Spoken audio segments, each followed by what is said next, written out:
afternoon once again. I'll be introducing right now some terms relating to the errors experienced in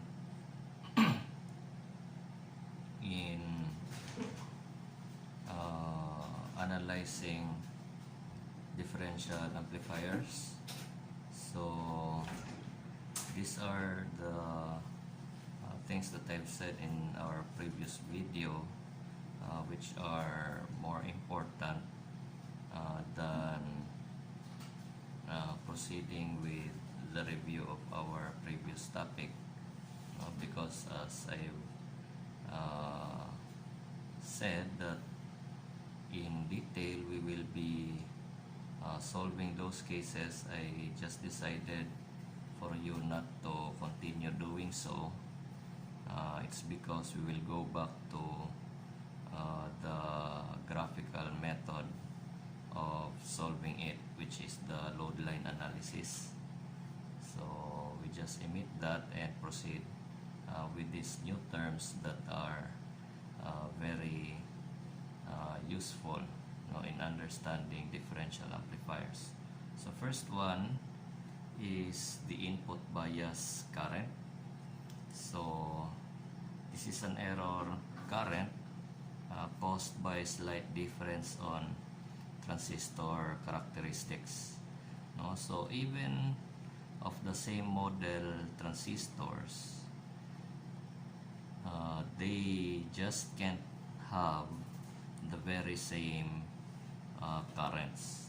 So such that if the model of transistors, say, have a beta of 300, if we will be calculating the actual value of that, meaning if we get the IC and the IB from actual measurements, that can't just be exactly 300. It can be 301, it can be 295. So if you have two transistors to be used in a circuit, then the tendency is there will really be an imbalance between your left side and right side of the amplifiers caused by these imperfections in every actual manufactured transistor. So that error can be expressed by this equation, the average. So the average of the two base currents. Now these base currents actually refer to the error currents running in the base. And then of course in our past discussions we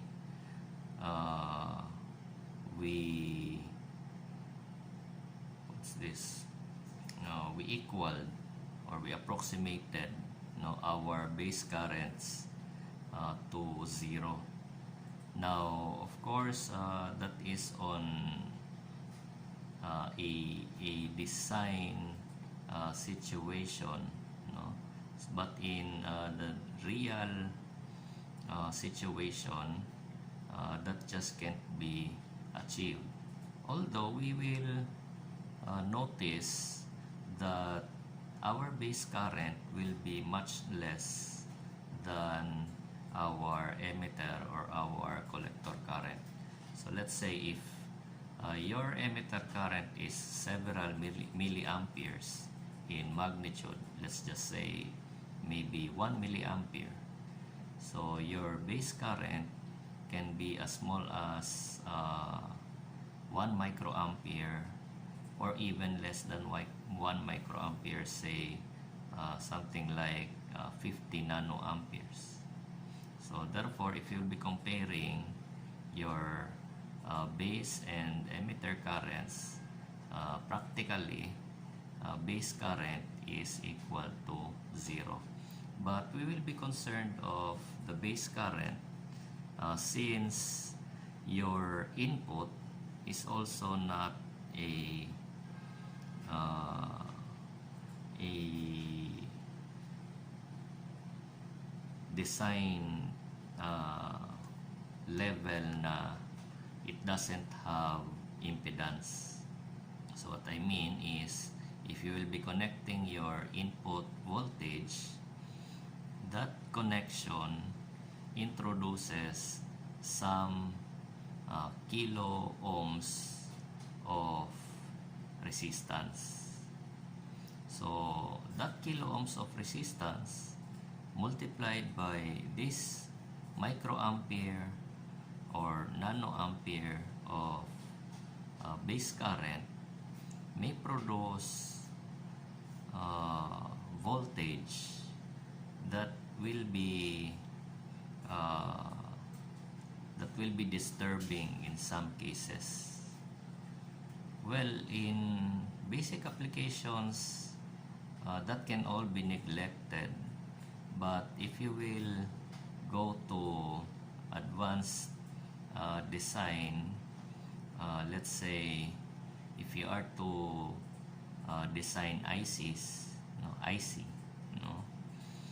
then these amounts of voltages created because of these currents will already be disturbing.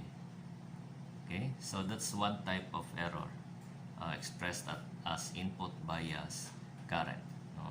So in reality, there are base currents, and then we average the base currents. That is what is called as input bias current. Now, another expression is the input offset current. Now, this current is an expression of the difference of the DC base currents. So it indicates how closely transistors are matched. So if one error can be expressed by the average, another error is expressed as the difference of the two currents. And then the third one is the input input offset voltage. So as defined, this is the input that would produce the same output error voltage in a perfect differential amplifier. So of course, as we are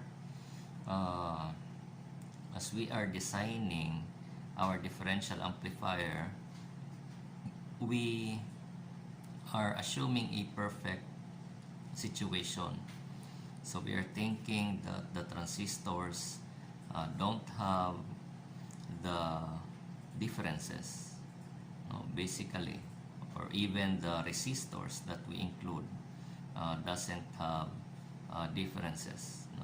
But what is labeled, for example, as a 4.7 kilo ampere or kilo ohms of resistance can't just be very equal to 4.7 kilo ohms. So that might be 4.710, for example, or maybe that is 4.68 kilo ohms. So a value that which is very near to 4.7, but it's not actually 4.7. So that differences will create all of this error currents and voltage. Now, you can actually find this input offset voltage experimentally when you already have your design, your actual circuit. You just test your output by grounding all of your inputs. So meaning your V sub 1 AC, your V sub 2 AC will be grounded, and then you measure what will be your resulting V sub out. So depending on your design, so if it's single-ended, then you check according to how single-ended is connected, or if it is differential, you do so. No? So you will find this V sub ERR, no, or VR. No? So you will find this error voltage, and then as the definition says, how much voltage should you input to your amplifier for it to produce this V sub R. So of course that can be related by the voltage gain. So if you know the voltage gain already of your circuit, the output would be V sub R, and then the input would be the input offset voltage. So just rearranging the formula, and then you find this one. Okay, so it will be also interesting to find how can we solve for I sub B1 and I sub B2, no? Because this input bias current and input offset current, even this input offset voltage sometimes, are included as characteristics of the amplifier itself.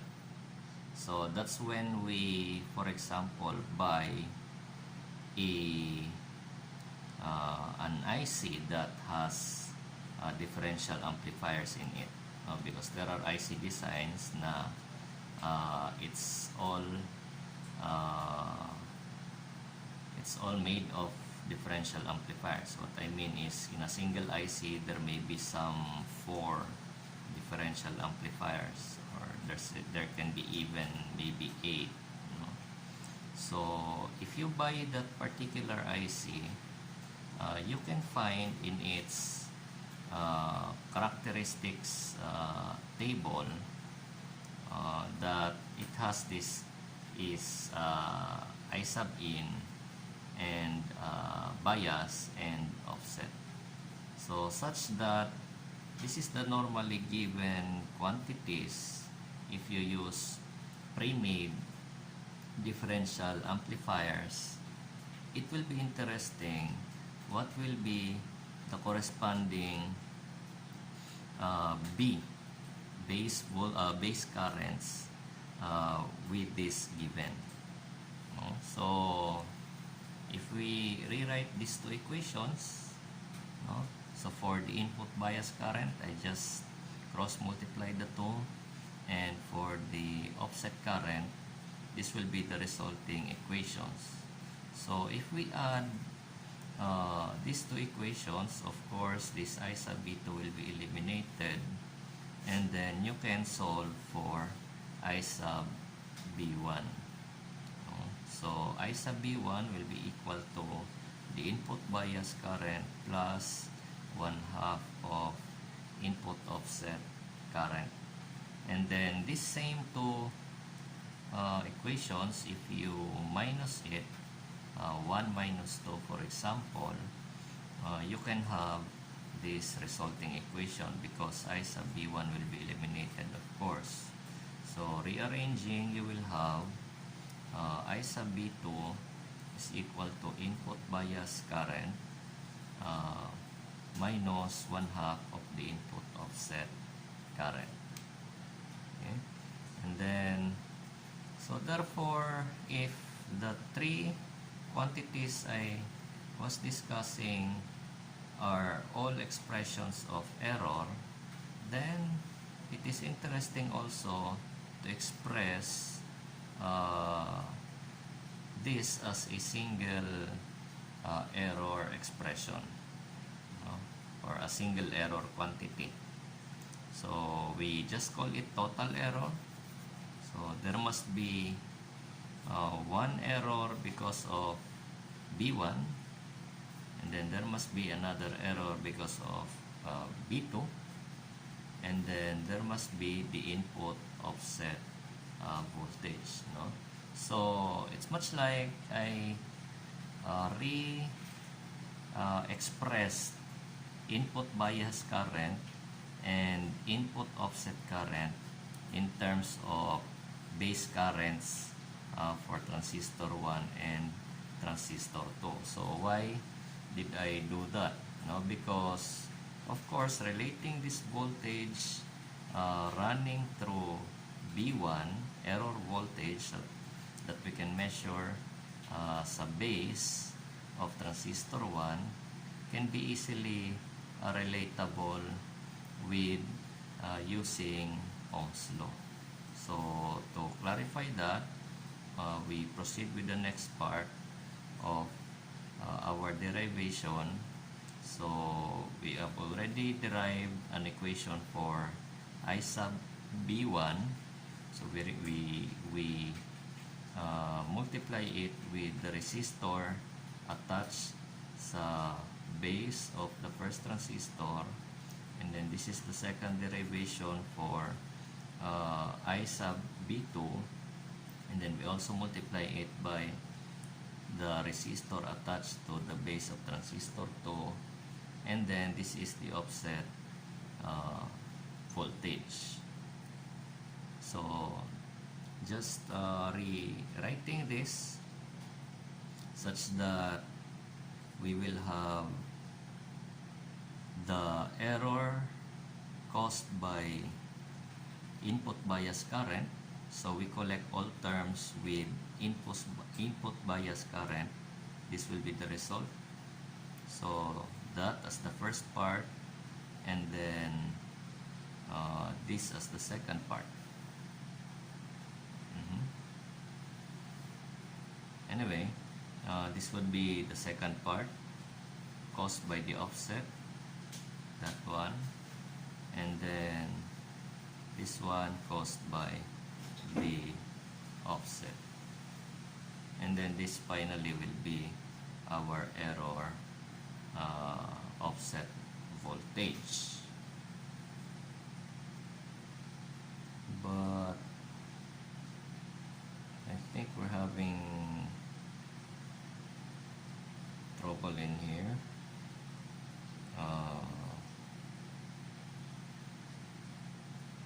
Because if we have this, so this must be plus quantity, no? This one. And then if we have this, this must be a minus quantity if you inspect.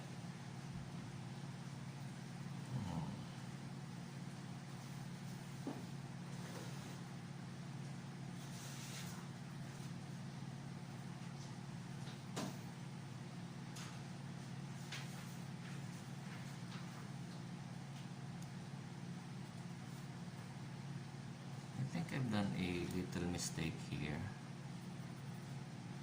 That must be a minus, such that this should be a minus.